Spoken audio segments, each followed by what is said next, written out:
I'd like to call this 2017 AGM meeting to order. I welcome everybody. I haven't got a name tag. I've been incognito all weekend. It's been wonderful. My name is Bob Robotham, and I'm the chair of the board. Old Blue Eyes. Start off, we've had a wonderful turnout for both seminars. We had a wonderful turnout last night for the volunteers. And I would be remiss if I didn't start this AGM with a very heartfelt thank to Sharon Derrick and all of the work that she has done and her volunteers have done, making sure that we got in from the airport and that all our needs were taken care of, and that we appreciate it greatly as a board and as members. I hope you can appreciate what a wonderful representative you have in Alberta.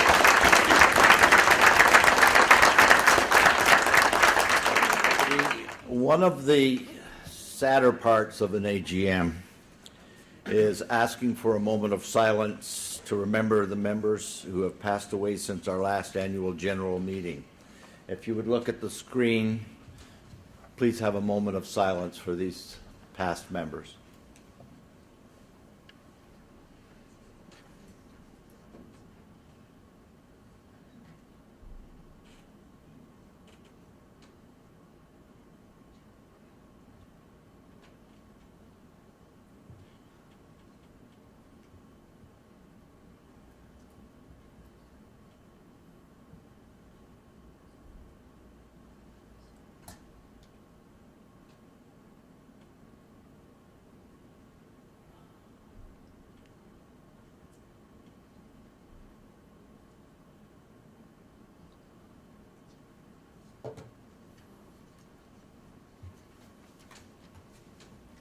There's some pretty powerful names up there. People that I met when I first came into this sport 40-some years ago.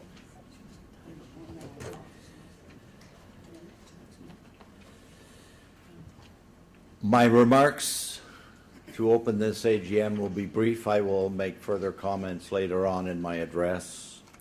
But I want to thank everybody. This is a wonderful turnout. I think the board made the right decision coming to Calgary for our AGM.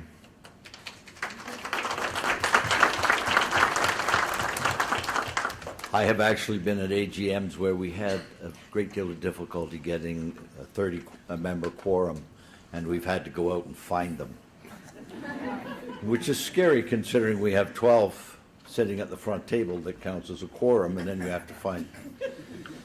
So I really appreciate the attendance. And I'm looking forward to as we proceed, and I'm really looking forward to the final little section of this meeting where you get to tell us at the mic what you think. I'd like to introduce the directors. Lendra Barker, Nova Scotia, Newfoundland. H. Brian Reed, Zone 2, New Brunswick and PEI. Linda Saint-Hilaire from La Belle-Provence. Richard Paquette, Zone 4, Northern Ontario, our salesman. Paul Eckford, Zone 6, Ontario West, our newest board member. Peter Laventhal Wolfish, Zone 7, Ontario Central. Larry Karaluk, Zone 8, Manitoba. Dave Gilmore, Zone 9, Saskatchewan.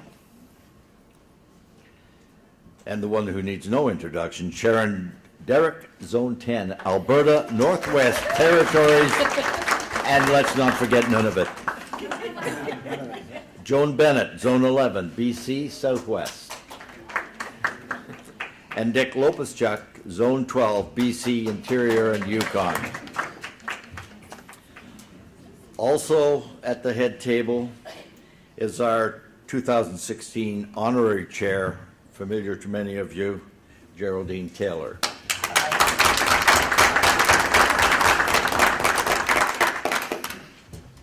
Also our executive director, Lance Novak. And now that I've introduced Lance, I'm going to let him introduce the staff and the other members in attendance. Is this microphone working? Yes. Sounds very good. Thank you. Welcome. Staff in attendance with the AGM today are, I'll ask you to stand because I don't know where you are. Leela Bahari is our Director of Registration and Membership Services. Sandra Paparius is our Controller. Annette Maggs, Recording Secretary. Emily McKinnon, Manager of Market Expansion in the back.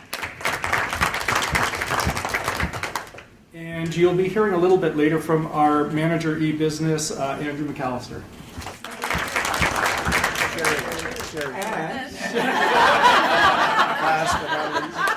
Who's going to get a big hug later.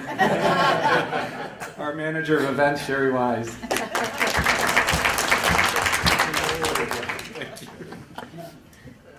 See, we're top heavy because I still have some more introductions. Chair of the Audit Committee, Murray Botterill. Our Discipline Committee Chair, Karsten Kammerling.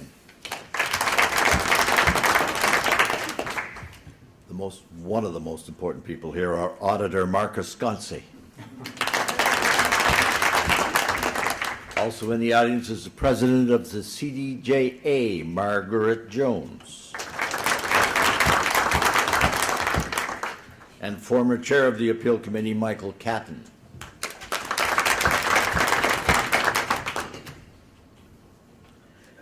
I'd also like to extend my thanks to our sponsors, as you see up here. These are the people that help us defray some of the costs so that we don't have to raise your membership. Big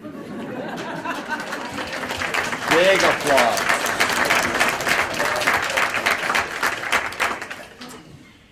Pets Plus Us is our returning AGM presenting sponsor this year. You'll hear from Leah Stevenson from Pets Plus Us in a few moments when she speaks about the history of pet insurance. The CKC has been working with Pets Plus Us for the past few years to provide our members with pet insurance as well as a 6-week trial, no cost to all new puppy owners. Our partnership with Pets Plus Us has brought tremendous value to our members, and to the companies presenting sponsorship of our AGM is another example of that. Also, TD Merchant Solutions. It's CKC's newest affiliate partner, offering CKC members with small, medium-sized businesses exceptional rates on point-of-sale devices. TD Merchant Systems generously stepped up to sponsor our AGM, as well as the CKC Mentorship Award, which went to Shannon Shear last night. Pavlix.com has been working with CKC for just under 1 year on our IT for You project. We're grateful to Pavlix, not only for their work on our IT for You project, but also for supporting our members with its generous sponsorship of our AGM. Hopefully you've had a chance to see Andrew McAllister's demo for a sneak peek at what Pavlix and the CKC is getting ready to unveil next year with our new computer system for our members that I think is got a lot of it. We like to refer to it as a lot of wow factors.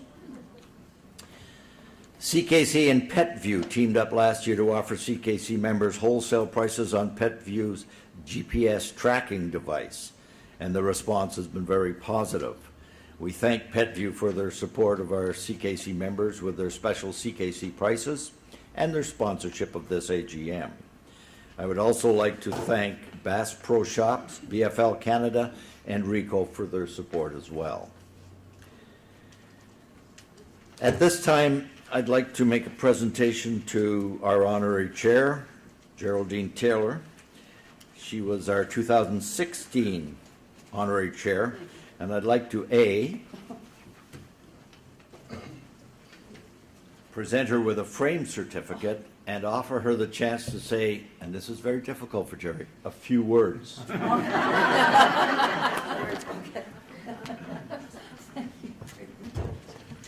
Thank you, Bob.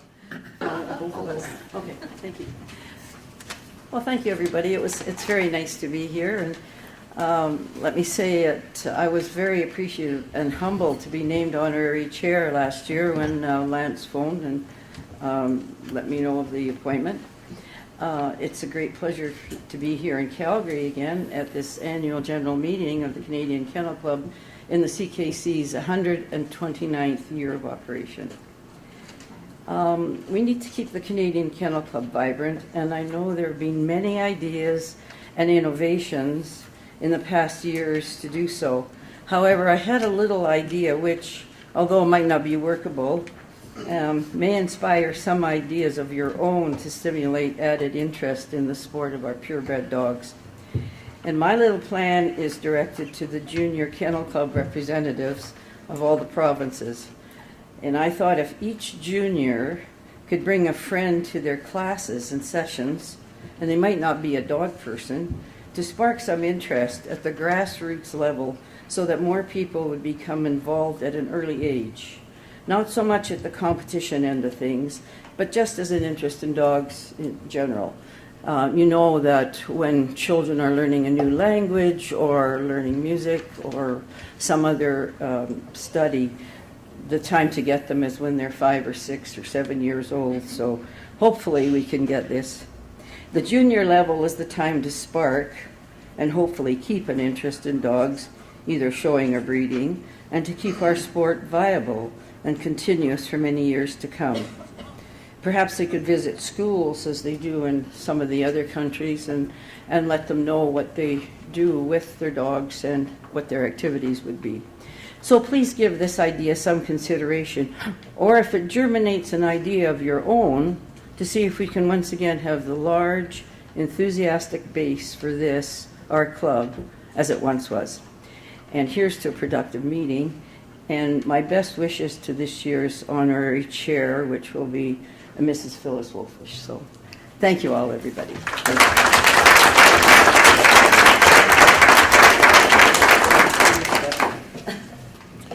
She did steal my thunder. The next item on my agenda is to announce the 2017 honorary chair. Thanks, Jerry. Phyllis Wolfish from Toronto. I'd also like to thank Carol Graham. Is she still here? Carol was our 2016 honorary veterinarian, and I'd like to present her with a framed certificate as well of our appreciation.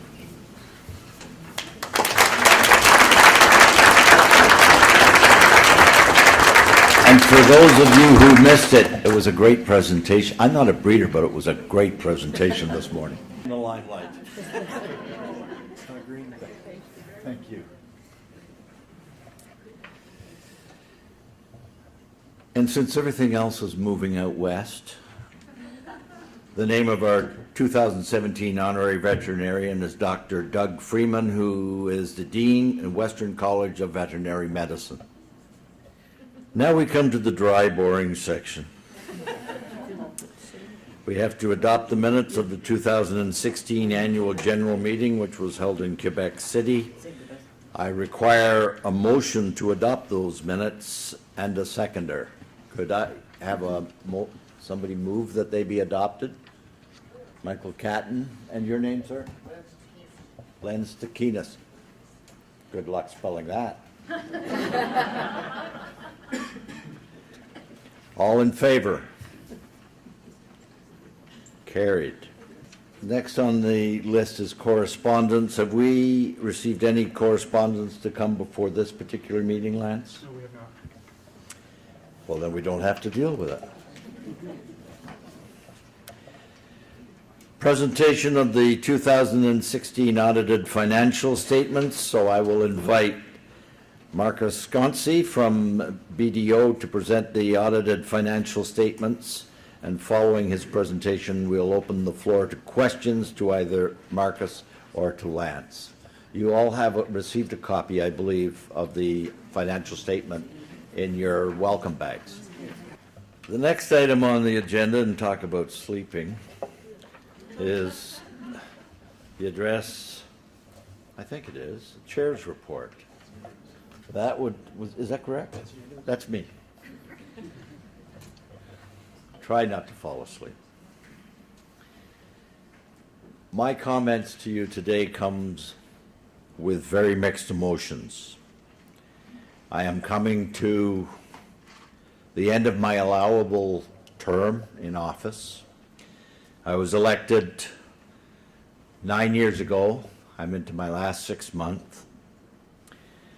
I was elected in 2009, and I'm going to miss the board and all of the people at the office because it's been a hell of a ride. After 34 years of my involvement in dogs, I wanted to give something back to the sport. I had 45 years experience in broadcasting, sitting on various municipal boards, chairing downtown business improvement areas, president of the Chamber of Commerce. All of these helped me when I came into this environment and ran for the seat on the board. The first term was tumultuous, to say the least. At our AGM in Winnipeg, and I've never forgiven Larry for this.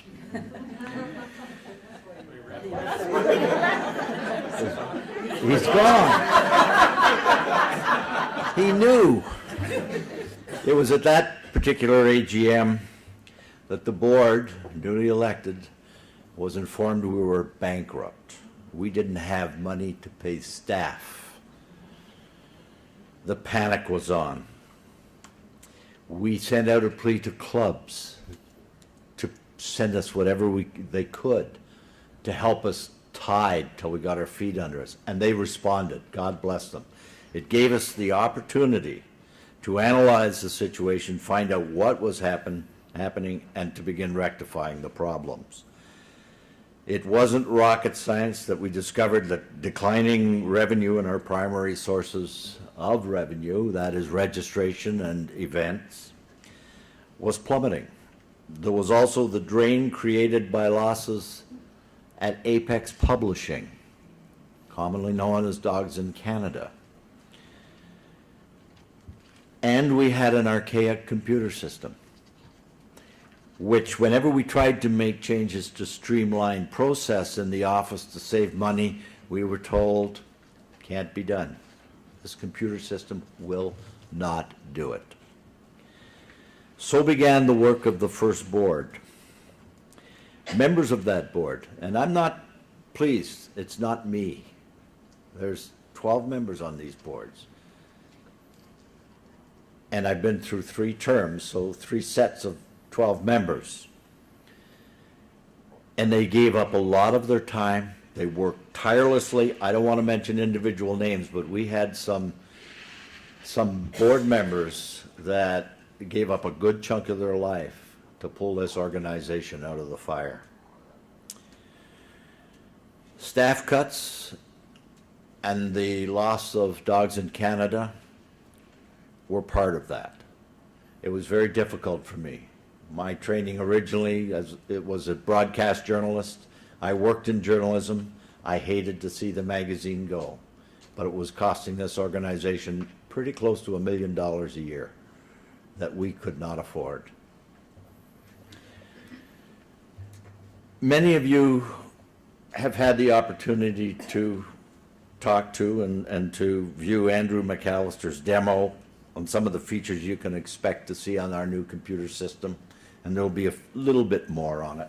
This is an example of a page that you as a member will be able to see. It will show your dog. It'll have the contacts. It'll have the pedigree, 4 generation, and litter registrations.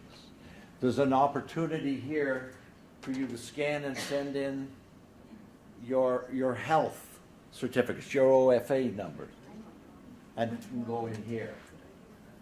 These are the points you have towards your various events will be up.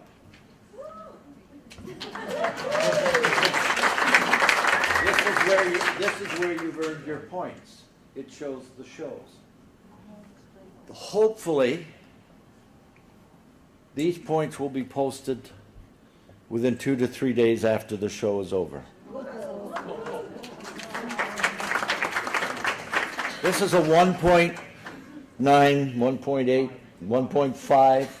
I predict it'll be 1.9 because I've never seen a computer project that when I was elected, this is what I wanted to do. And it's going to happen. It is going to happen.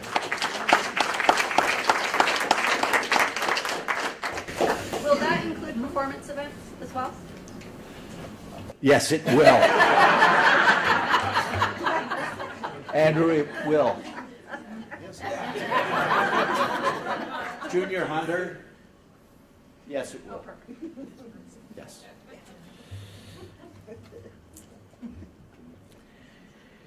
Prior to developing this IT for You, we consulted our members as to what they wanted.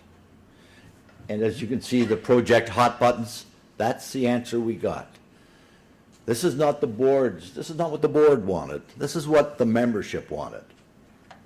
And we thought it was kind of marvelous that at that time the board was asking the members what they wanted, because usually the boards just did what they wanted and said, this is what we're giving you. So we're excited about this. We were 9 years ago, and now as we're getting closer, I'm getting really excited about it. Another fact of which I'm extremely proud, because this has been my driving force. This is what I wanted 9 years ago. I wanted it completed by December 31st. Right, Andrew? 2017. It's not going to happen in my term, but close enough. I'm going to take credit for it. Anyway.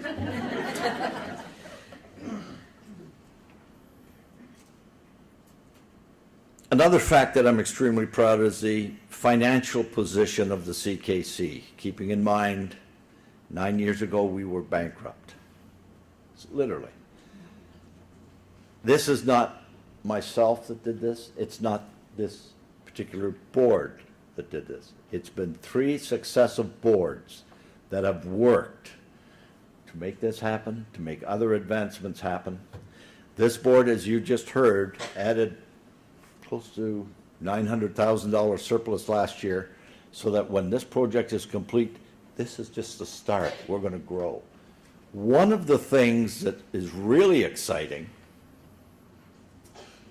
for the first time in, well, actually, it would go back further than this. Registrations were up in 2016. We've been on a constant decline in registrations. That's our lifeblood. And now we're up. And this year's off to a fairly good start, as you can see, in registrations. So maybe we've hit bottom. Maybe we're on the climb up. Event entries, first time in at least 3 to 4 years. I predict it could go back further. They're up. So this is exciting. Have we turned the corner? I can only hope so, because these are our 2 main sources of revenue. It's not a huge jump. We're not in the clear. It's not a huge jump, but we are registering more dogs. And more dogs registered means more dogs playing in the pool. So, and nobody wants to drain the swamp, despite what our neighbor to the south says.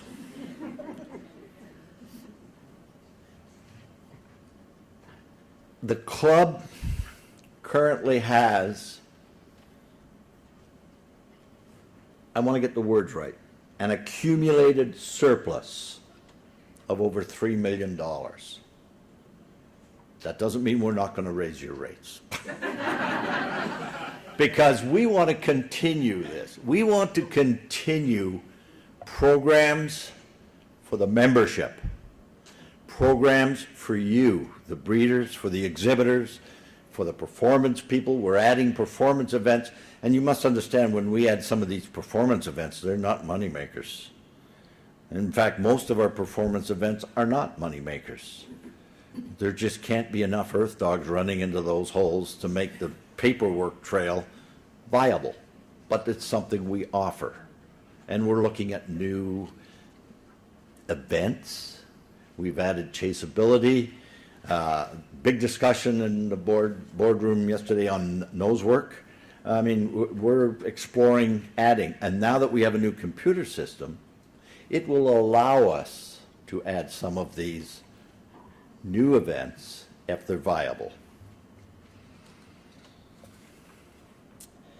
But always with good news, there comes concerns, and I'm going to address these concerns. And they're not faced solely by the Canadian Kennel Club. These are issues facing the dog world, our beloved dogs. One, and I've heard it here many times, I'm chatting with people out in the hall, we must attract new membership. Our sport is aging.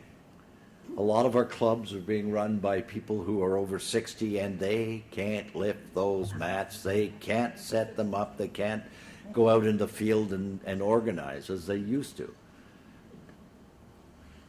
And this may come as a shock to some of you, but sometimes we as dog show people, dog event people, we're not too kind to newcomers. We like them as long as they're providing points for our dogs. But they got to learn their place. They cannot win. So try to be good sports, try to encourage, and try to play nice, because we need this younger generation. And they will want to come into your clubs. They will want to change the way you do things. It's difficult to let go, I know. But if you don't let go, what's the option? Shut the club down because we're too old to do it. So it's a fine line. I'm in the same boat. I don't want anybody coming in and messing with my clubs. So the other item that we struggle with at the Canadian Kennel Club is the increasing need to advocate for purebred dogs. It's a very, very fine line. We're not really trained to advocate. We do our best. We want to be the go-to organization when any municipality or any organization starts talking about purebred dogs. We've made some headway. As you can see, various items, and we're trying to, when we send what we call our traveling road show, we used to send our traveling road shows to dog shows. It's kind of like preaching to the choir. Now we get very daring. We're sending our traveling road shows to pet shows. Because these are people who don't know about our sport, who don't know. This is where we can maybe get some converts. So we're targeting that aspect. But we're also spending a lot of time in BC with their legislation to license kennels, in Quebec with they're trying to launch breed-specific legislation. We're dealing with cropping and docking issues all the time with veterinary associations. And more of the CKC's time is being spent doing this type of thing on your behalf. And it's very difficult. It's a new venue. We know how to run dog shows, but we don't know. It's difficult to advocate. But it is coming. Slowly, it is coming. We're quoted in all of these places. CBC now calls us if they're dealing with anything with purebred dogs. And it's a long road, but we're making inroads. In closing, everyone loves those words, don't they? I do talk a lot. Ask my wife. It takes me 3/4 of an hour to get out of a show when I say I'm leaving, because I got to talk to everybody on the way out. But in closing, I want to thank everyone on this board. Has been magnificent. The 3 years that I've been chair, I couldn't have asked for a better board. It hasn't been a divisive board. It's been a very thoughtful board. It's been a very progressive board. And my gavel is beat to hell, but let me tell you, we run great meetings, they work hard, and I have never sat at a board table where 11 people sit down with an agenda 3 inches thick, and they've read it. It scares me because I see all these little tabs on them, and I see all these little highlighters, but they've done their homework, and it makes the meetings so much easier. So I can't say enough about this board and the 2 previous boards I served on, and I can't say enough about the staff. The staff have been remarkable. Right now, we're putting them under so much pressure, and because when you start to introduce a new computer system, the pressure on the staff to not only work on that computer system, but they better do their other day job at the same time. And we're doing it with very minimal overtime. And I am so thankful to the staff for their loyalty and their dedication to this organization. And we as a membership should appreciate it. So in my final words, I'm going to miss being on this board. I'm going to miss the phone calls. My wife probably isn't. He's watching the baseball game, but I'm sure he'll talk to you. And I do. And it's just been, like I say, one hell of a ride, and I've enjoyed it. And I want to thank everybody here, and let's keep this organization going in the right direction and straight. Thank you very much.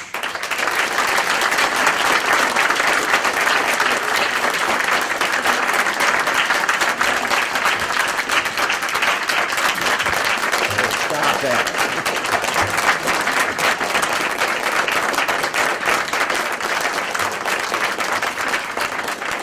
Thank you very much. Now I'm going to turn the mic over to the man who really deserves a lot of credit, because when Lance came on board, he certainly got a lot going in the right direction. And I have never worked with a better man or a finer man, so I turn this over to you. Thank you. Good afternoon. I appreciate you offering me some time to offer some additional comments to Bob. I'm going to enhance, elaborate on a few of his comments, try and offer some transparency to some other initiatives and things going on in the organization, and hopefully whet your appetite a little bit for the question session that is to follow.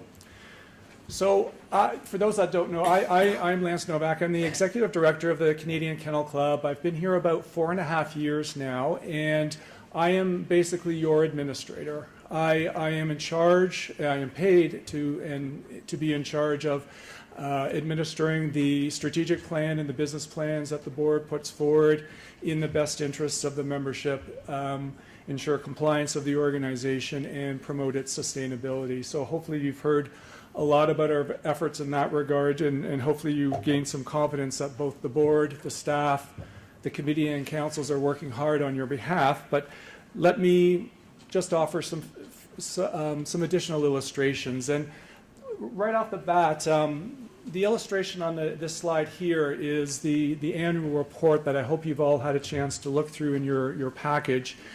It is a new endeavor for us in that while it still discloses all the required reports from the various committees and councils, we've purposely packaged it in such a way to make it a lot more engaging and dynamic, so it can offer a sense of pride to those people's names that are published in that book for all the hard work and the results that they've accomplished in the past year.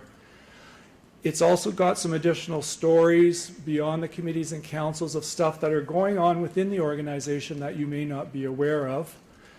Ideally, it will serve as a promotional piece for you, for judges, with stakeholders to tell other organizations and people what you're engaged in and why it's exciting to be a part of the Canadian Kennel Club.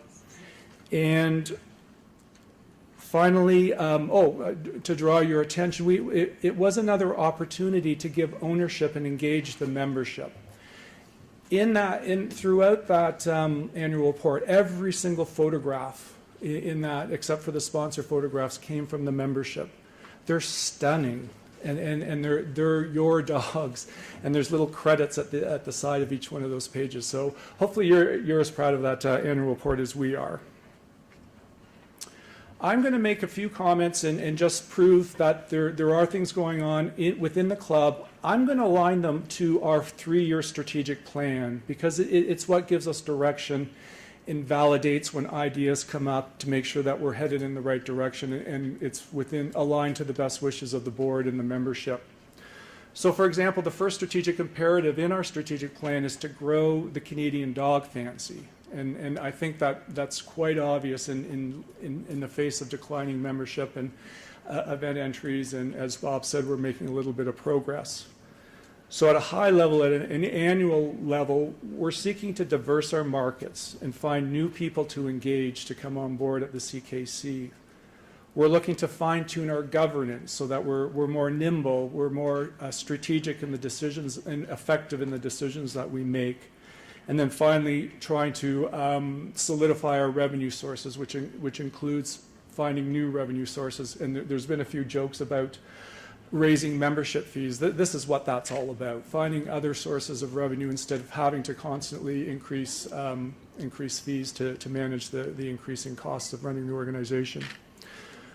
So drilling down one step, we're seeking to engage new puppy owners, trying to speak from their perspectives. And you've heard from Leah with our alliances and pet insurances, is speaking to them, associating them with the Canadian Kennel Club, and maybe asking questions about more about what we're about and what we do, and maybe their puppy can get involved. We're seeking to develop new programs, and I have to use the Chaseability program as a good example in 2016. That was put together probably in record time with a council, start to finish, with the rules and the communications, engagement with the clubs. And I think it was launched halfway through the year and eclipsed 8 or 9 other programs right from the start in its first year of launch. So these are the types of things that we're trying to pursue with enhanced business assessments. So we're working with the committees and councils and the board to help bring more structure to the decisions that are being made when new ideas come to the table, so that they get to the table faster and get completed faster, and the not so great ideas are identified a little bit earlier in the game to reduce the risk of failure or divert it to other ideas. And then finally, improving our revenue sources. Emily, who I had introduced earlier, is our manager of market expansion, and that is a new role that's provided focus to finding like-minded organizations that will help to promote us and vice versa, and include some financial gain to both parties, and we've been quite successful in that regard in the last 18 months. Sorry, I didn't get that. Can you repeat it for Richard? Emily, was that you?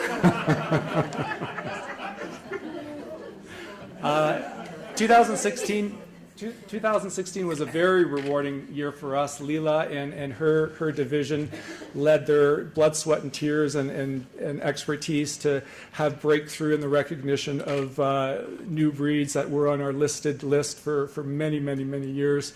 So we look forward to seeing that through after Agriculture Canada's approval and welcoming those new breeds in everything that we do. I may reach over for my glasses. The second strategic imperative is something that's been going on behind the scenes and very much a distraction to staff. That's why we appreciate the opportunity to tell you a little bit about it this afternoon. But it's aligned to our strategic imperative to enhance the member experience and pursue process improvements. So our goal is to make sure that IT for You project, as Bob says, stays on track.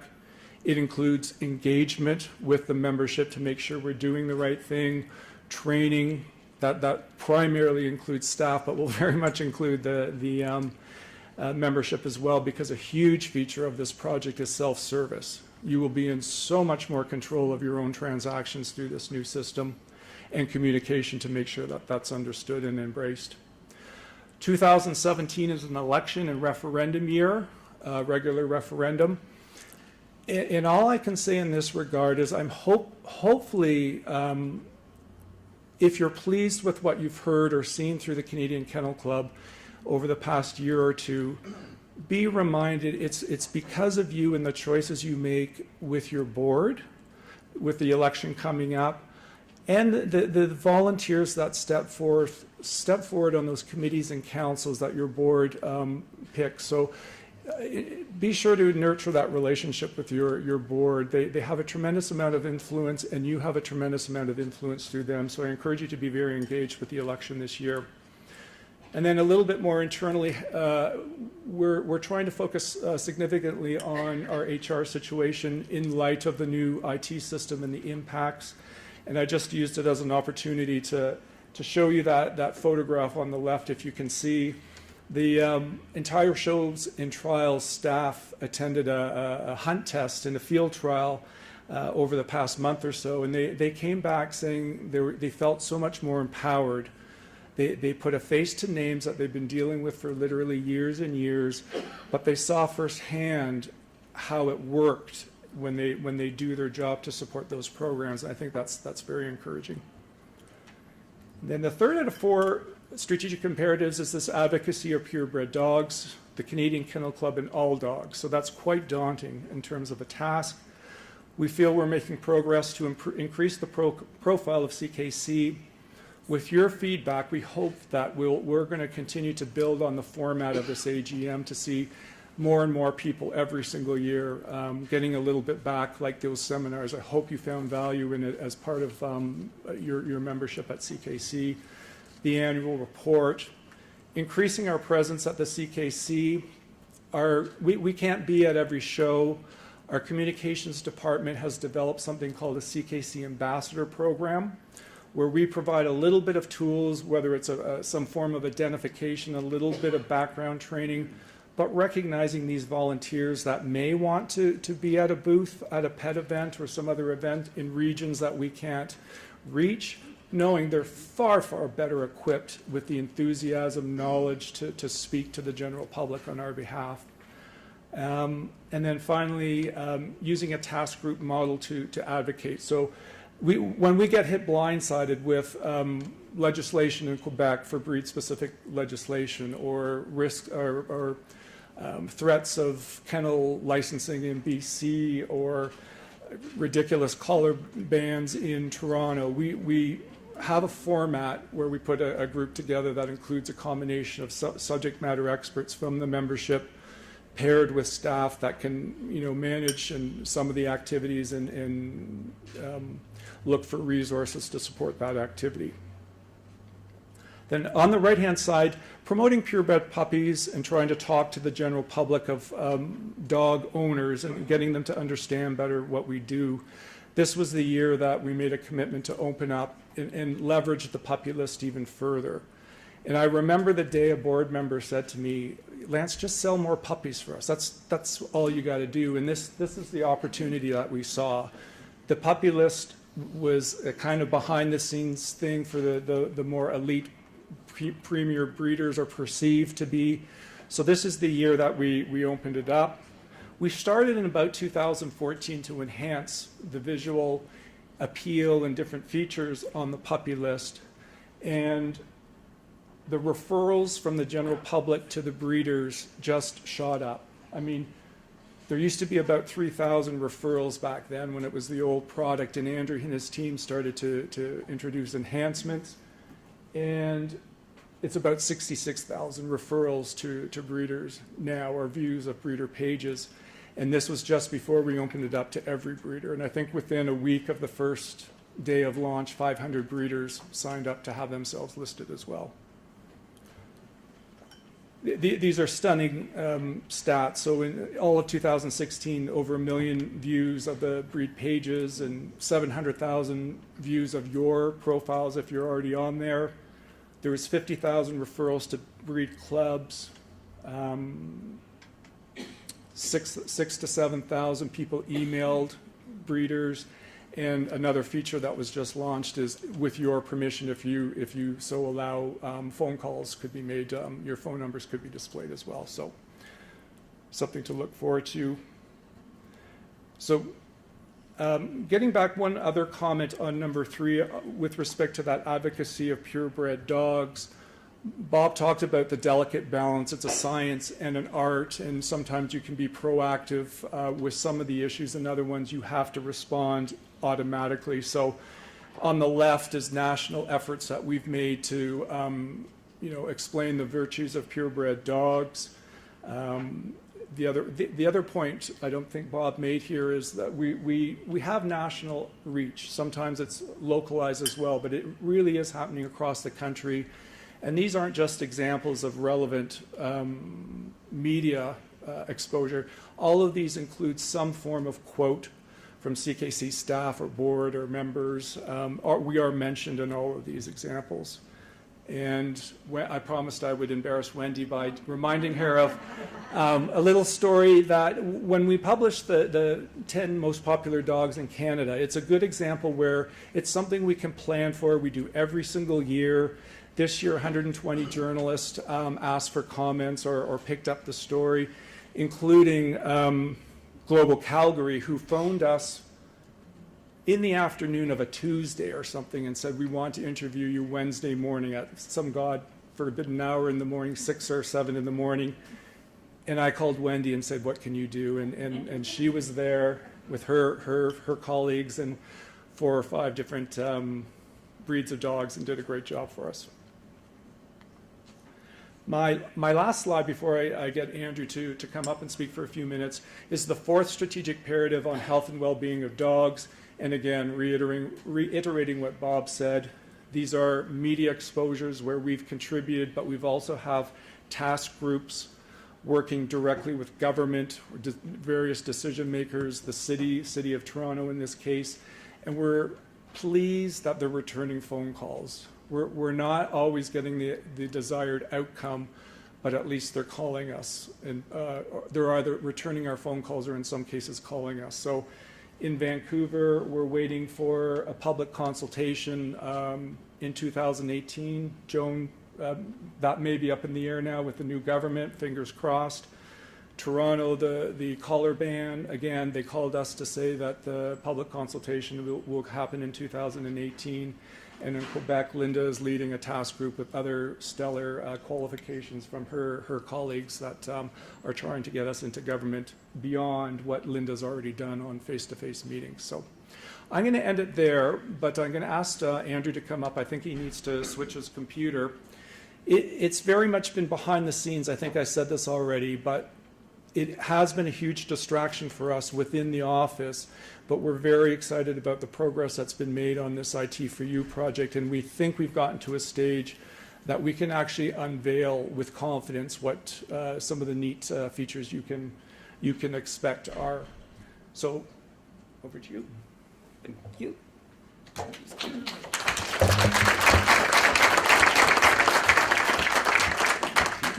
Give me 2 seconds. Do you know what you're doing? I'm just pretending.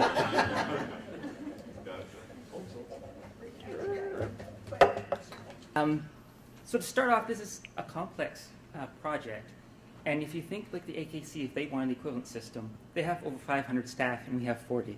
So I really appreciate the staff that's been assisting me to this point. And our first stage is really working on the internal component.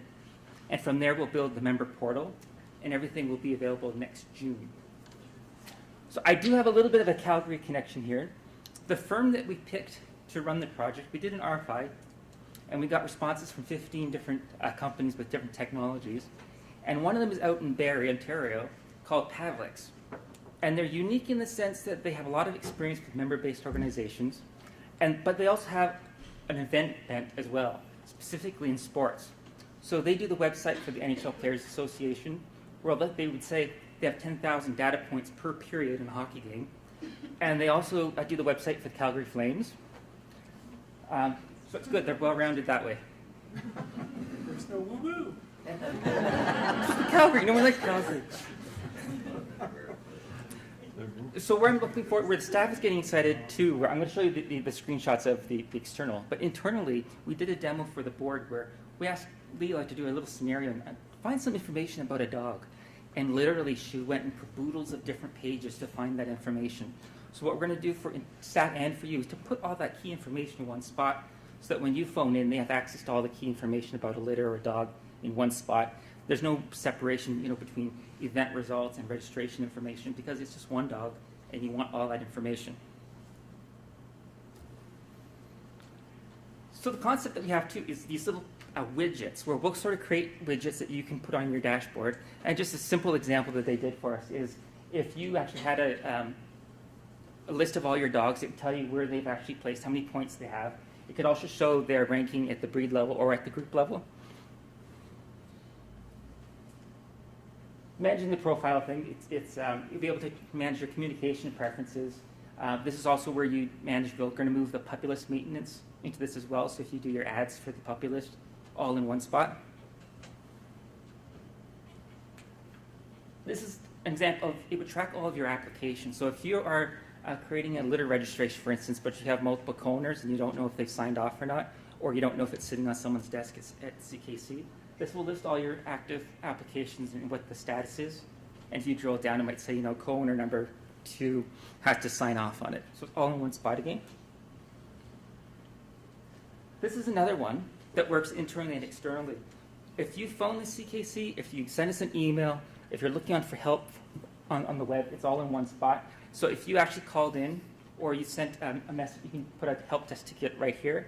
It'll tell you who it's been assigned to, what the status is. So you don't have to worry you're calling out. Because the number one thing that we heard when we went out into the field and asked members, I want to know the status of things. Because sometimes something goes there and I don't know where the status is or where it is. So this will help address some of those issues. So this is more like the money shot. It's sort of what Bob showed earlier. So this will have all your litter registration and all your breed information. And you have the option, if you want to, upload a picture of your dog.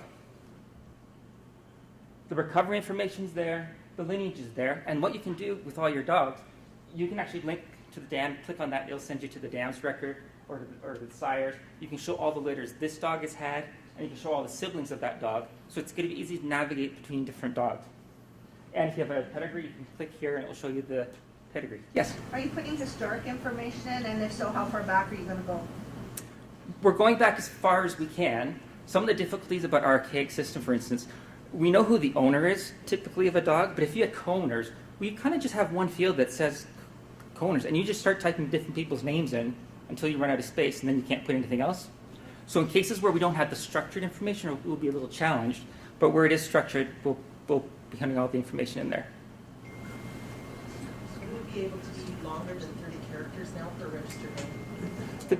They'll no longer be, like much of the project, from a technical perspective, there will be no longer any constraint technically of why we couldn't, but that has to sort of go through a business process that's not just a technology aspect to it, but the system won't constrain us to that anymore. And this would be a list of your contacts. So if it's a co-owner, or if it's the breeder, and these are the different applications, so you can re-access their litter registration or the 4-generation pedigree. What comes up a lot is, will people be able to see my dog information? And we're still working that out. Technically, everything is possible. We'll probably end up with, if your dog placed an event, showing you your dog's registered name and a little bit of information is probably public. But when you start getting down to medical records, owner information, you might want to keep that private, or you would have the option to share it if you want to. And here's your point 1. So showing all the points, it'll actually tell you how many points you have and how many are remaining. The other thing that we'll be able to do is, sometimes now you actually have to email the Ckc if your dog has reached a level or not. So this one, now that it knows the points, it'll email you to notify you that you've reached the point where you've got a new title.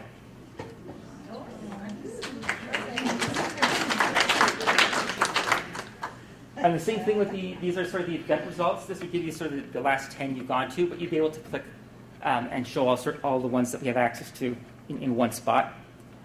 What this is sort of showing is what we're trying to create is sort of intelligent information. Because behind the scenes in our current system, we can't connect things very well. But if we lay out the data correctly, you can have fun with it in the sense you could say, you can come up with a report that says, how many points did my kennel get this year? Or how many points did a litter get? So those might not be the things that we'll want to do right off the bat, but the fact that you can organize your data, we can create these things very easily without spending a lot of time and money. So it'll be kind of cool when we reach out to the members to figure out what kind of sort of widgets and reports they would want. That be it.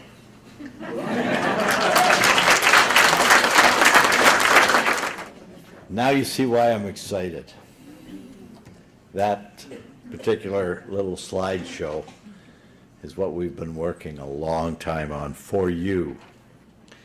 And in response to the question about the characters for names, it will be a referendum item, so please vote, of going from 30 characters to 35 characters. There is, oh, wait a minute, there's more. There's the potential to go to 50 characters. However, like our brethren to the south, there will be a fee to go from 35 to 50 on a per, to pay for this. You all received that, and I think it's a magnificent document because, as I said, this is my 9th annual report, and this is almost like a magazine that I can leave on my coffee table, not just put in a drawer someplace.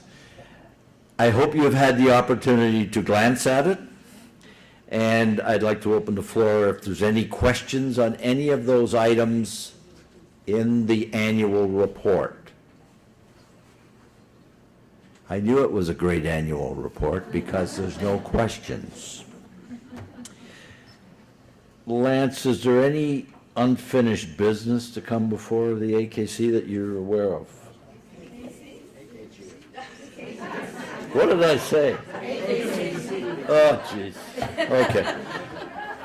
This is my 4th day. I'm getting punchy. And I'm almost at the end. This is the portion.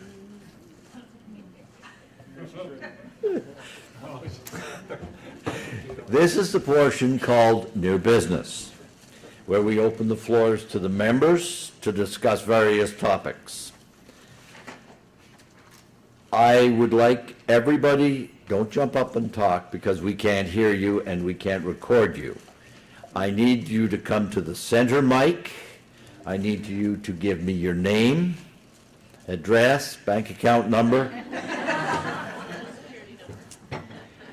And I'm just going to say that we do not pass motions at the AGM.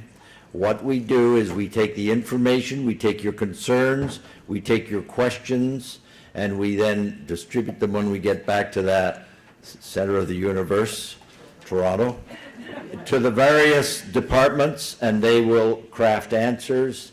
A lot of them will go under unfinished business, and they will go to the board, and they will be dealt with at the board level, and it gets the ball rolling. But if you're going to stand at that mic and expect a problem you might have to be resolved, you might be disappointed. So now,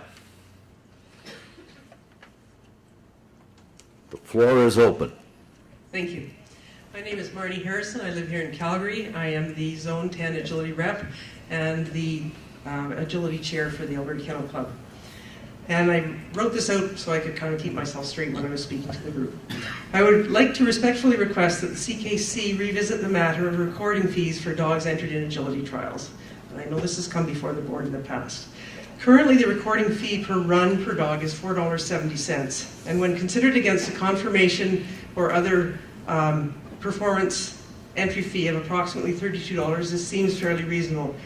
There are, however, significant differences between the agility situation and that of these other areas of competition. First, the number of entries a competitor typically makes in a weekend of agility compared to confirmation and obedience. In agility, one dog could run 5 times per day, or 20 times over the course of a 4-day weekend. That is $94 in recording fees alone, and many agility competitors like to run at least 2 dogs. Owners often end up picking and choosing which runs for which dogs to balance cost against what is available, rather than entering as many runs as are actually available. Of great impact also, however, is the availability of other venues. Both the North American Agility Council, NADAC, and the Agility Association of Canada, AAC, are long-time organizations offering agility titling opportunities in Canada, and we are now also seeing UKI make inroads into the Canadian scene. AAC trials are more affordable, held much more frequently, and offer options seen as more dog and handler friendly, such as exhibition-only participation and more options for dogs and handlers who benefit from lower heights or longer times.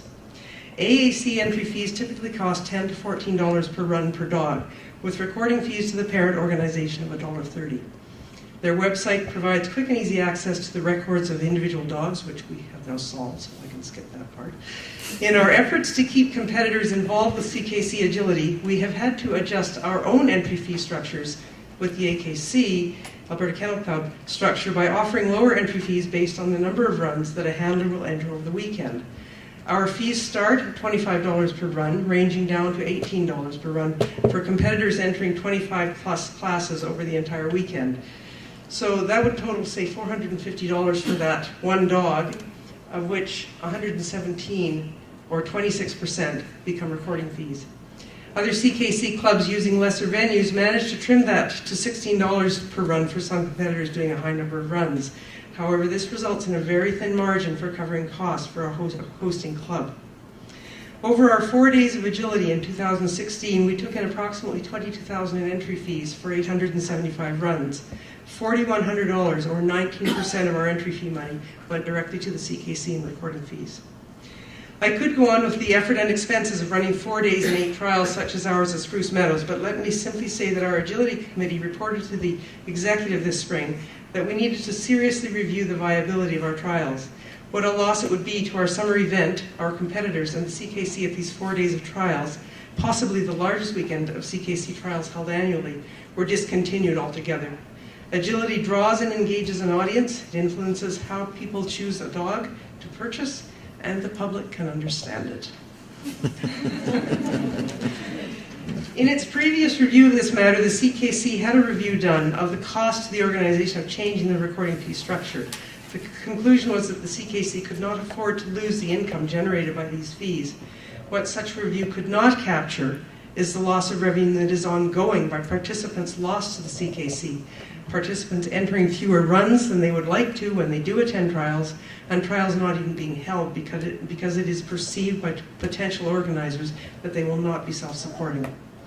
My suggestion would be that recording fees for agility might be reduced to $3 per run per dog. In the case of our last year's trials, this would have made a difference of $1,500. This is basically the cost of one judge and his or her expenses, not an insignificant amount for a hosting club.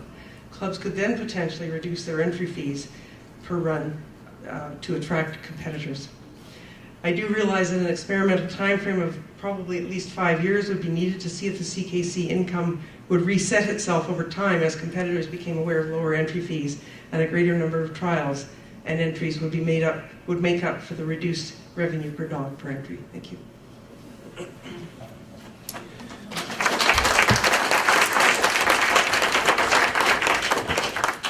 Thank you very much. That will be referred probably to Chosen Trials and the Agility Council and the business report done on it and brought back to the board for consideration. Yes. Hi. My name is Terry Carter. I'm from west of Calgary.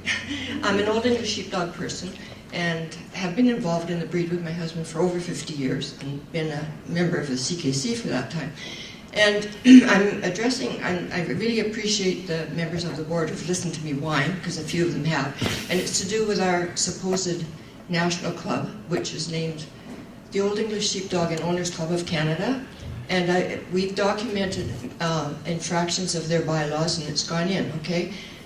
But I guess I can understand you guys not dealing with clubs, because there's just so many problems, but what's happened lately, and I must admit I haven't really been too involved with this club. I've had other things to do, been a member. I was show chaired 1 year, but what's happened now is that we need to do the breed standard. And the girl that's sort of, I say, running the club, we had a supposed election, which only one person really knows what happened there. So she deleted one of our prairie directors, which I think she considered a road director, deleted the treasurer, made herself also the treasurer, There's one more person gone. The fellow in the Maritimes just resigned, so now we have a pet person there. Okay? So this board, if we are supposed to be dealing, because now she says that the breed standard has to go to the board, of which I don't feel happy with a board composed mostly of pet people, right? Not breeders, addressing this. So is this really a national club? Is my question. How do you change this? How do we, I don't know how to change it. We've got, the other thing they did is we've had 7 members that applied because we needed to have some more active breeders. So 7 people, of which at least 4 of those were recognized good breeders, campaigning dogs, turned down for membership because they would oppose. Okay? So I guess that in a nutshell, that's what I have to say about it. So if someone can help us out saying, is this a national club or not? What do we do? Thank you very much. Thank you for your comments, and the only thing I can say is that the board is well aware of some of the problems, not only within your national club, but many national clubs. Several years ago, on the advice of our solicitor, we moved away from being an arbitrator or a conciliator between clubs and the members because of the potential for lawsuit and the fact that we were really not qualified arbitrators. And this has come to the attention of the board. There is a great deal of concern about some of the operations within clubs and clubs not following their constitution. We will make note of it, but it's already in the pipeline. And to be honest, you say you don't have an answer. I'm up here saying at this time, I don't have an answer. So greater minds than mine will solve this. Maybe I sat down too quickly. I'm sorry. Maybe I should have kept quiet. No, I just want to know, I think that the rule is that if a club can be dissolved if there's 60% of the membership going for that, right? Well, you can't dissolve a club if all the people in there are her little followers. So, anybody have an answer for that? Nope. No? Maybe we need to form another club.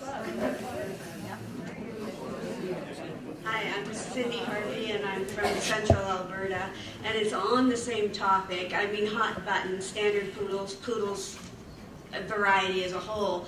2 years ago, Ckc walked through this mess with lawyers. We still don't have it settled.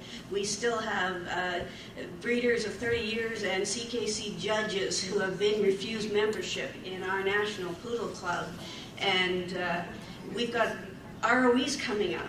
And they're going to be decided by 5 people sitting around a desk in Toronto who have said many times breeders of anywhere from 15 to 45 years don't know anything. Just like I know you guys are aware of it, but it's coming to a head, and this is a huge problem and part of a huge part of discontent with breeders and why they don't want to be members of clubs, national or otherwise.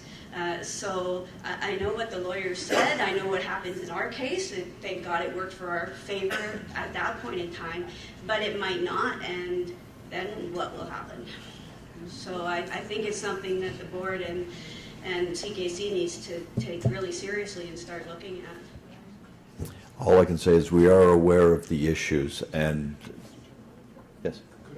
When you're done, could I offer one comment specifically? You could, I'm done. I can't offer a better answer than Bob, but you did zero in on one particular issue of concern around the rules of eligibility that are coming up for your breed. It may be just a small consolation, but the process for that, for reasons like you've just described, not allow, but mandate us to open up the vote and the input on ROEs to anybody that's called, I think the phrase is interested party.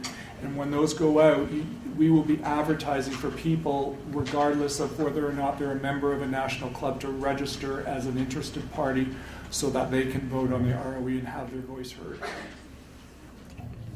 My name is Tubby Miller. I live in Calgary. I've been doing a lot of, this is in regards to the draft dog work. I've been doing a lot of draft work over the years.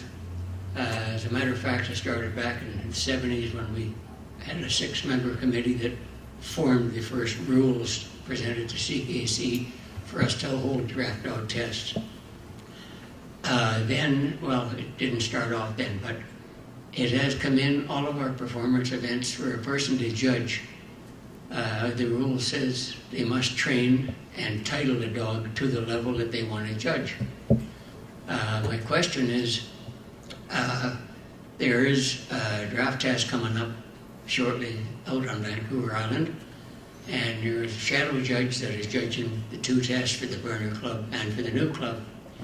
And we questioned why that person was shadow judging that. In the DD, they said that so that person could be a draft dog excellent judge. This person does not have a draft dog excellent title. And their answer said that the Ckc said it was all right for that person to do it. I would just like to know, is that information wrong, or is the Ckc changed their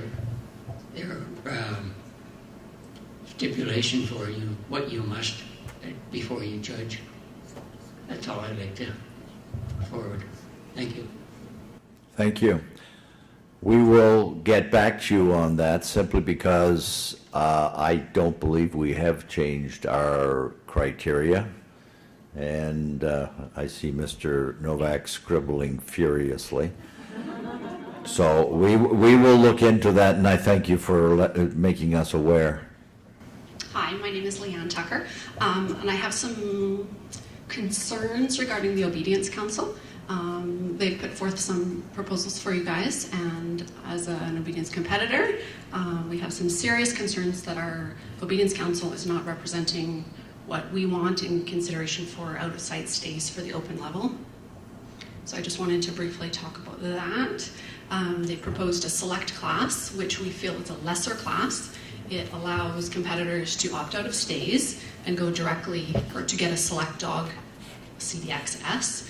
Then they can move on and jump up into utility, but then they're stuck there. They cannot go any further. They're stuck with just a UD, not an AUCH. I am a GMUCH competitor. I choose to move on and do high-level competition with my dogs. I do have some safety concerns about leaving my dogs in a lineup of stays with random dogs. Luckily in Alberta, I do happen to know the majority of the dogs I compete with, but there are some serious safety concerns. So I do not have the option to opt out of stays because I want to get a GMUCH.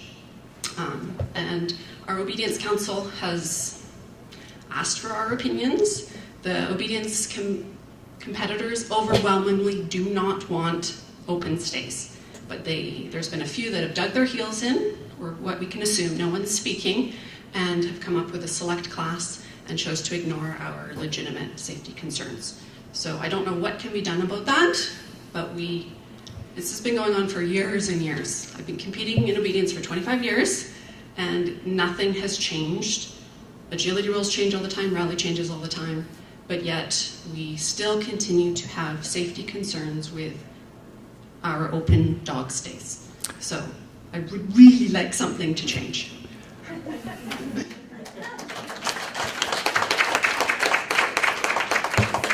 My response, it was on the agenda yesterday.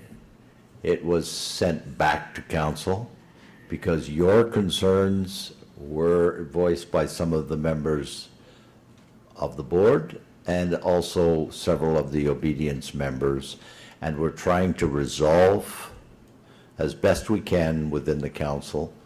I understand it was a very close vote at the council level to introduce this, but all of the sit-stays and a few of the other proposed rules were sent back to our good friend who is going to take it back to council and try and get more public input, more competitor input, and bring back a recommendation to this board.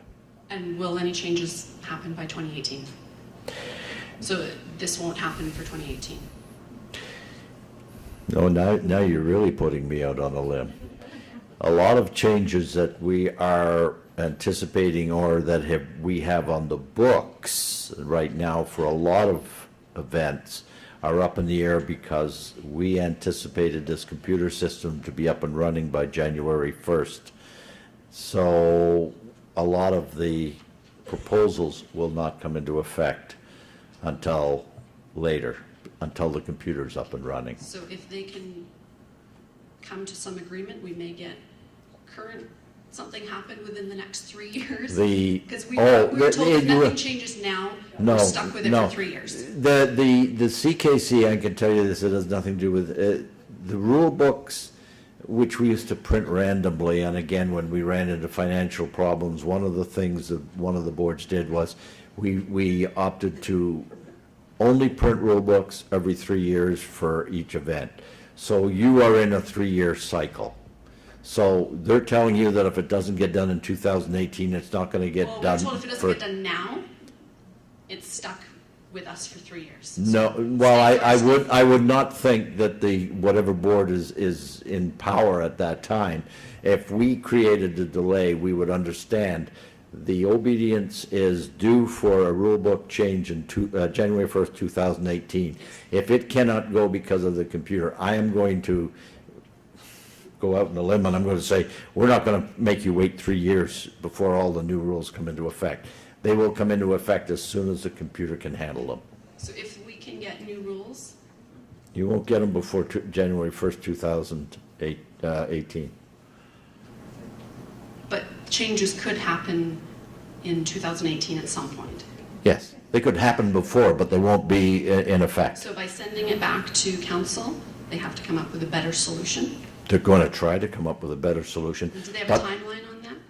Yes, I think we said at September board meeting, we hold their feet to the fire. However, whatever decision they come back, the problem the board has, you must understand, is that we listen to members across the country. And it is not always the answer that individual members want. Even within our council, I believe it was a very close vote, which indicates a very... What we're feeling is that our council is not every council member is representing their zone and their wishes. That's the concern that's come up. Competitors overwhelmingly. Maybe they represent, no, I'm not going to go there. So who do we contact to make sure our voice is heard other than our regular council members? Your council rep. Only our zone reps. Your zone reps. Do not start an email writing campaign to the board directors. Okay. I can tell you that right now. It irritates. You may have gotten a few already by Yeah, well, no, I actually, interesting enough, I only got one. It doesn't help. We can't do anything about it. You know, I talk to my rep. Each individual board member talks to their rep. We're well aware of the sensitivity of this issue. We're so frustrated. So are we. No changes that we're not sure who to talk to now, or how to get new council members. We have a new obedience liaison person that's just new to the board. Mr. Eckford, will you stand up? This is your new obedience rep. It was Paul Oslash before. So Paul is working very hard, and he's trying to get everybody together and to get something done. So all I can don't do that. Don't do that. All I can say is we are working on it. Hopefully, when the board passes whatever decision they make, you won't be happy unless it's your decision, but if it's the other way, you won't be happy, and if it is, you will be happy. We're happy with some changes. And there's safety concerns need to be addressed. That's our issue. And actually, a lot of the safety concerns were dealt with at the last meeting, so we are aware. Did some of the proposals get passed? Yes. Okay. Okay. Are we allowed to know those at some point? Are they public? I can't remember. The synopsis will be online in 3 days. 3 weeks. 3 weeks. 3 weeks, okay. But that won't take effect January 1st. No, none of these will take effect, but they're there so you can start trying to overturn them. Okay.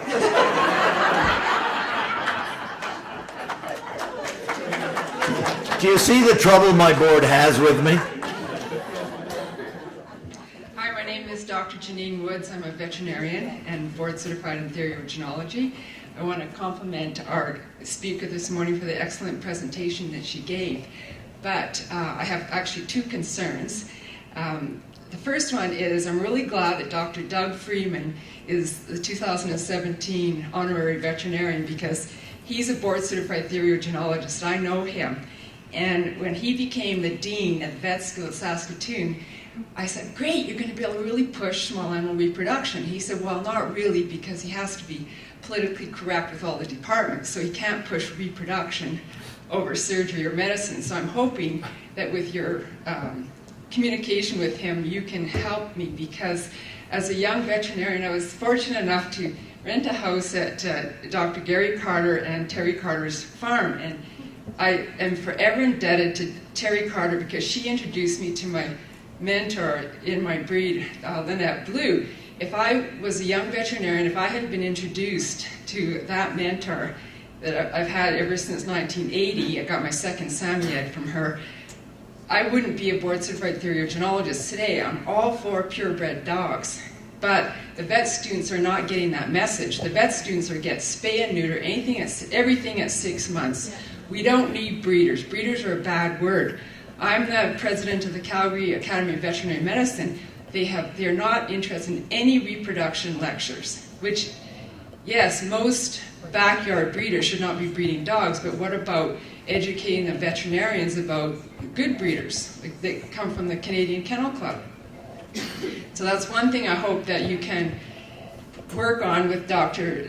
Doug Freeman. My second really big concern is these rescue groups. They go down to Mexico and they take dogs off the street. I worked at a 24-hour clinic in Calgary because I do locums right now.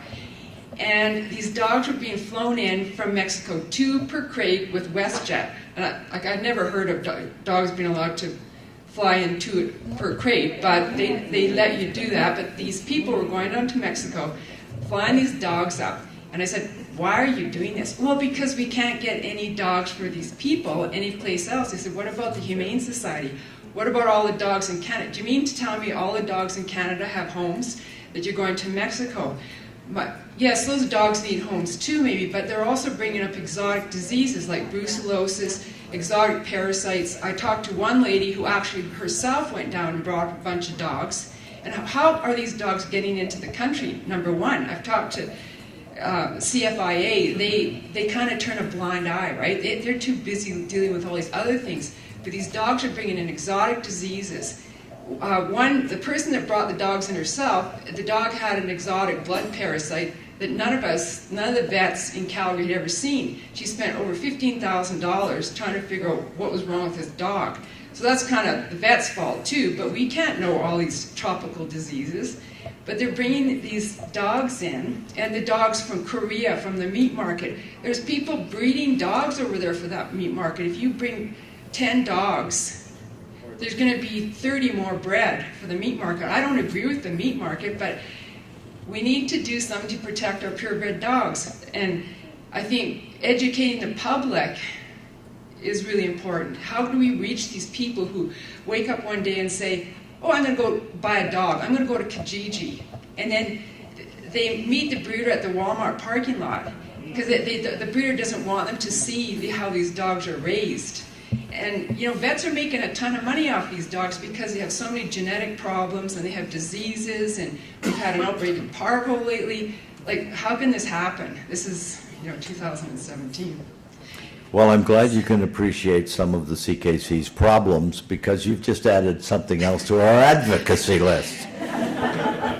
Well, I think number one is at least help me with the vet students that are coming out that want to spay and neuter everything.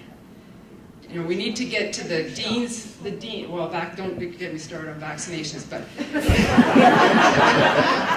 talk to the deans of all the vet schools in Canada and say, okay, how can we educate these young veterinarians? Right now, the American Kennel Club, they sponsor residents in small animal theriogenology so that they support these veterinarians who want to get into theory of genealogy, through the residency program. And why can't the Canadian Kennel Club at least maybe have good breeders go to the vet schools and talk to them? When I offered to do a seminar for the Calgary Academy of Veterinary Medicine, just about everybody on our executive said, "We don't want that." I said, well, if you're not going to do it, at least you should know about it. Don't you agree? Like, you need to know who's doing good reproduction, so that if you don't want to do it, at least you can refer these good quality breeders. Thank you very much.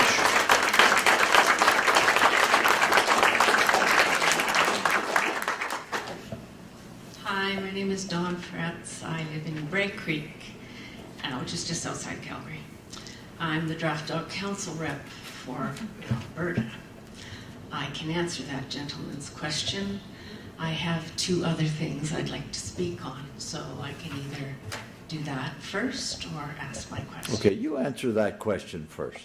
The question is, when a judge is apprenticing, they should have titled to the level that they wish to become a judge. The person that will be apprenticing at the tests in Nanaimo next weekend is not applying to judge the X level, but she has been told she must apprentice it. She can only become a judge to the level of which she has title. For example, if you've only got a CD, you can only judge novice. In draft, there is what people term a junior level, which is draft dog, and a draft dog excellent, which some people term a senior level. The draft dog excellent level has been achieved by very few people. But the Ckc rep that sent the letter to the apprentice gave her the statistics that she must apprentice 8 draft dogs and 2 draft dog excellents. This will not make her a draft dog excellent judge. It's just that she must complete the apprenticing to enable her to judge the lower level. We're still going to look into it because that doesn't sound right. That's the reasoning. Okay, but it The sounds... person will not be able to judge a level that she has not achieved. No, I'm more concerned about why the Ckc would say that they had to do... Me too. Yeah. We will find the answer. Regardless. Yes. Now, your other 2 questions. Hi. I have a question about the ROE. I breed Newfoundland dogs. They are an indigenous breed. In Canada, they come in 2 colors, black and white and black. We have a myriad of breeders out there breeding beige, browns, bronze, silvers, grays, charcoals, champagnes, call it what you will. We come in 2 colors.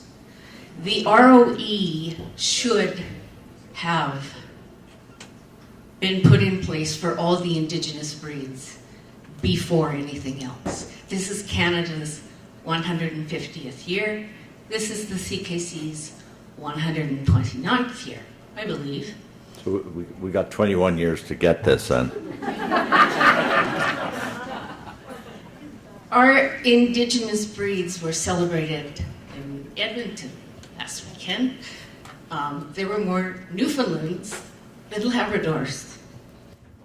Great. I hear Labradors can also come in silver. So it might be an important thing to put ROEs in place for your indigenous breeds. Given that at the Ckc head office, there's a whole glass display of your indigenous breeds. I was the head of a disciplinary hearing presentation to try and shut down a puppy mill in Ontario. Who's still pumping out brown Newfoundlands? Nothing has happened. He was terminated. He's still pumping them out. Now his sister-in-law in Saskatchewan is also pumping them out. it would behoove the CKC to put the ROE in place because they are using breeding stock of non-standard colors. If it was in place, they wouldn't be able to register them. That's my first one. My second one, IT for you. I buy stud books twice a year on Newfoundland dogs, specifically to see who's out there breeding non-standard colors.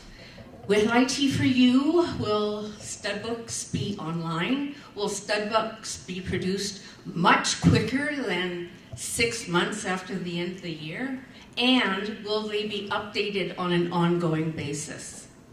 I can't answer any of those questions. But I thank you for your time, Bob. No, you are duly recorded, and I can guarantee you that we will find out those answers and you will be notified.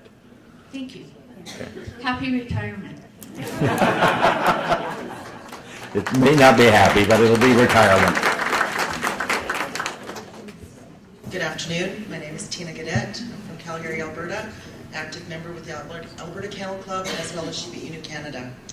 First, I'd like to take the opportunity to thank all the members of the Canadian Kennel Club in the office and, of course, our board for a fantastic job. I never have any issues with registering my dogs and or receiving results, so thank you for that. The question came up about a breed club. So I will use our club, Sheep Eat Canada, as an example of why all clubs should not only be affiliated with the Canadian Kennel Club, but become incorporated or a society. We went through a very messy lawsuit to the tune of well over $50,000 that cost us as members over $25,000. Thankfully for BFL Director Insurance, they took it over and paid it. So we started from the ashes with $0 in our account, and we're working our way up. We're incorporated, we're protected, and this will never happen again, along with our insurance. So for all clubs that think, oh wow, I don't need to do that, you are not just being affiliated as a Canadian club member, or Kennel Club safe. And I don't mean any disrespect there, you need to do your due diligence. Thank you. And exciting changes, very awesome changes. Nice to see. And with the ROE, and my breed specifically, I think that should only be for people that are actively showing and breeding, and members of the Canadian Kennel Club. Not just any Joe Blow. The criteria is actually set by Ag Canada. That's unfortunate. I'm sorry to cut that one short. I knew the answer to that one. That's okay. It just is like, just asking. There are so many people that are just breeding for the sake of breeding puppies, and I don't feel that they should have an active say in my breed. And WestChat would be a good partner, and finally, I would love to see a nice balance on the various committees of East and West members. I just looked through a lot of the committees, and they're very Eastern heavy. So, but thank you very much for everything. Depends what committee you look at. Oh, I was on one. Yeah. Okay. Thank you.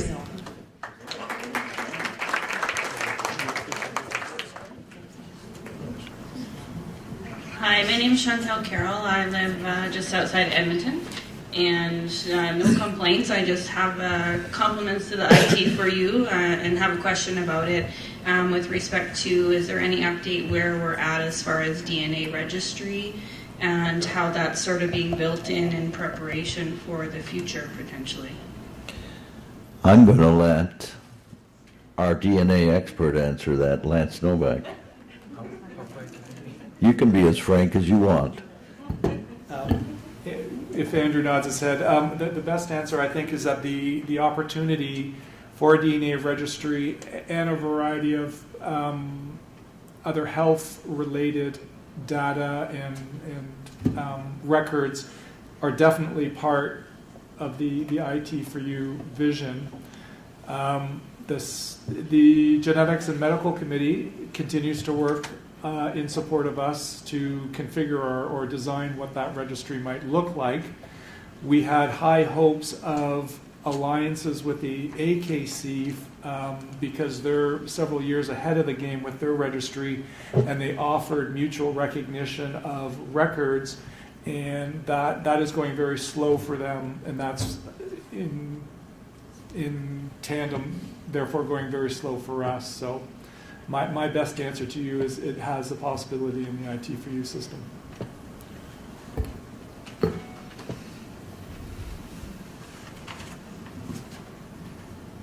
Hi, Linda Phillips. I'm with the Akita Club of Alberta. I'm the vice president. We just found out shortly that without any warning to any of the Ckc registered Akita breeders, that you are considering splitting our breed. It just seems like there should have been some kind of notice. It's in the very preliminary stages. It's just been brought to the board. It's been assigned to committee to review, and I can almost assure you it'll not be done in 6 months. And people will be notified, and there will be surveys done. And at this time, we don't have a viable national club, so will they be just contacting individual breeders, or what's the protocol going to be? I can't tell you what the final protocol would be, but I would imagine, if looking at how we have handled these type of events in the past, is that we would review our registration records, and we would contact members who have bred Akitas and registered them in the past few years, maybe going back 5 years. That would be the norm, and I can't picture us changing just because I'm not there.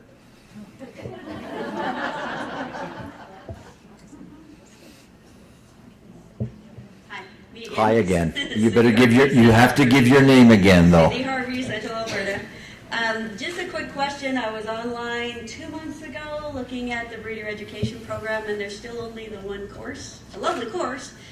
But is there any plans to start offering more, or is that kind of taking a back seat to the IT4U and some of the other stuff? Or it's a great idea, it just seems to have stalled. So I just wondered where it was at. I can't answer the question as to why it is stalled. Every once in a while it pops up and it becomes a topic of conversation, and then it goes back into its burrow. So you have now brought it out of its burrow, and it will come to the board table, and some discussion will take place, and possibly a business review done on it. It may be a financial issue or a finding that I think that the man that probably knows more about it than any of us would be Mr. Paquette. You're going to be seeing in the coming months an outreach by the Breeder Relations Committee. We're doing a stakeholder survey, and one of the first components will be the membership, and it's to do with developing a long-term strategy, breeder accreditation course, our program, and education will be a component of that.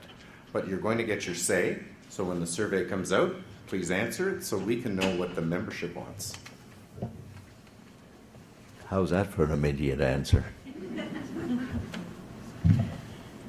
Hello, I'm Judy Elliott from Calgary as well, and I was just wondering if we're looking at a therapy dog program with all the new additions. Who wants to field that? Because that was a topic of discussion as well. Peter. It's strategic planning. However, I'm just before you be short. He's worse than me. But I can be brief. So I'm also chair of the Strategic Planning Committee. The Strategic Planning Committee over the last 6 months has been reviewing the viability of a therapy dog program. We have a business assessment tool, which is a first hurdle to assess the viability of a project to go forward. I'm pleased to announce that the Strategic Planning Committee, at its meeting on Wednesday afternoon, did pass therapy dog, the first hurdle. and a motion be put before the board for next steps for the September meeting. Is that brief enough? Not only was it brief, it was the answer she wanted to hear. I have one more question. Are we going to recognize Russia at some point? Sorry? I've brought in a Russian dog and it took me a lot of hurdles to leap. I was wondering if we're going to recognize the Russian Federation at some point. Ooh, realistic.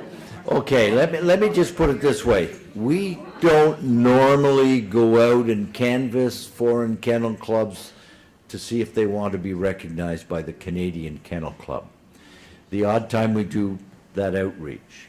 There is a criteria that we follow in recognition of foreign kennel clubs. Russia has shown no interest whatsoever in accommodating or outlining and giving us information that would indicate they could meet that criteria. So until they do, and until we officially recognize them, people importing dogs from Russia, Slovakia, and some of these other Eastern European kennel clubs will have to go through the process. It's probably again, but you're on record. We will find out the exact answer, but that's it in a nutshell. It was registered, her sister was recognized from the AKC and no problem at all, and I just had to jump through hoops. Well, that is an avenue.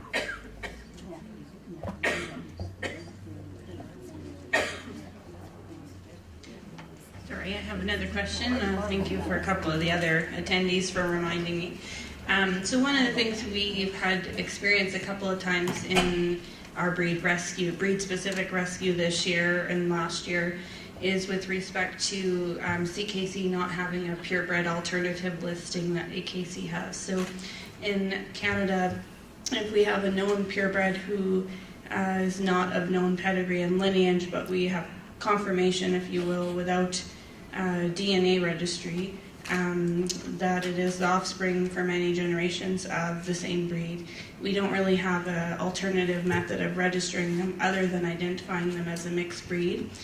So we had to identify a second other breed type, and through customer service at Ckc basically randomly chose a breed in order to get pet owners a CCN number in order for them to compete in performance events. So just wondering if that's on anyone's radar or what our sort of plan is for that. You stepped up to the mic. It is now on our radar. Thank you. So we will look into it and we'll get back. Oh, Sherry. We may have an answer sooner than that.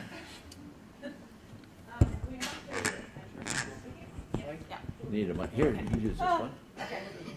It's working. I think you may be referring to the PEN application. So, yes. I think there were issues why it wasn't able to be done. I think it was we would have to provide, this was a breed-specific Huffy Mill shutdown situation, and whatever was required was not able to be provided. So the only option was to list them as mixed breeds. Okay, so because for our PEN application, it is for purebred of unknown heritage, and you would have to provide pictures of the dogs, and if it was questionable, we would send it to a breed standards committee. So we can look at that again if you want to. I'll give you my card after. Thank you.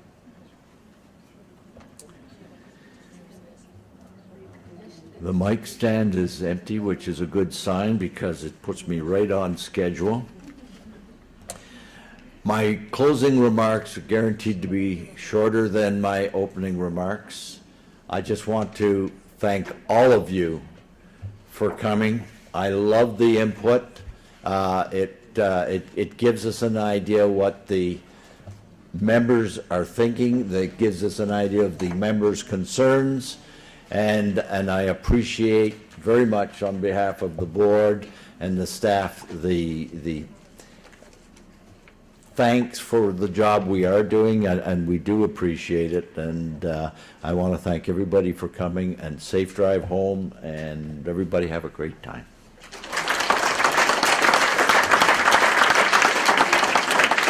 I do need one more piece of business. I need one of you fine members to Ginny Land so moves. Meeting is adjourned.